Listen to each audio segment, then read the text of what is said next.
Good morning, Cedars Church family. I wanted to come to you again this morning with a word of encouragement for you. Yesterday I was having a conversation with Carla, and she brought up uh, was remembering about the blackouts that we had during World War II, and that kind of prompted me to do some research, and I went into an article in the Reader that gave some firsthand accounts of what people went through here in San Diego during that time. And after the attack on Pearl Harbor in 1941, America was then drawn into the war, and it was understood that the next target was likely going to be the naval base here in San Diego. So for the remainder of the war, San Diego was under the constant threat of attack. And there were air raid drills and blackouts, and people were responsible to make sure that they had canvases to cover their windows because no light could be seen in the darkness. And then when it was reported that a Japanese submarine was spotted off the coast of Point Loma, the threat was intensified, and there was constant worry of an invasion. Well, because of the military presence and the subsequent supporting services surrounding that, San Diego's population increased by 162,000 people. And this brought about all kinds of issues with a shortage of housing, food shortages and rationing, taking care of children, and the availability of health care. And then the government rationing affected the availability of meat and sugar and butter and coffee. And coffee was limited to only 1 pound per person every 5 weeks. That would barely do me for 1 week.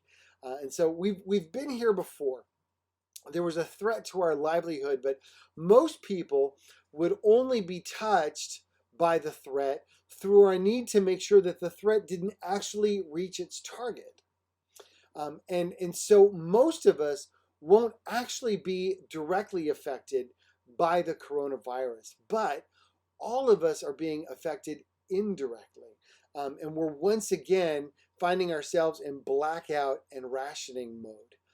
So how do they survive it then?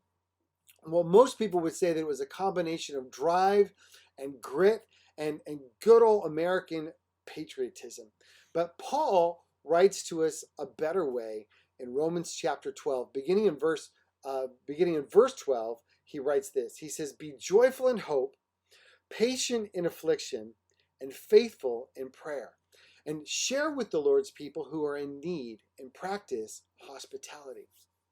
So he says, be joyful in hope. Hope, not I hope I get through this, but a personal trust that you are saved.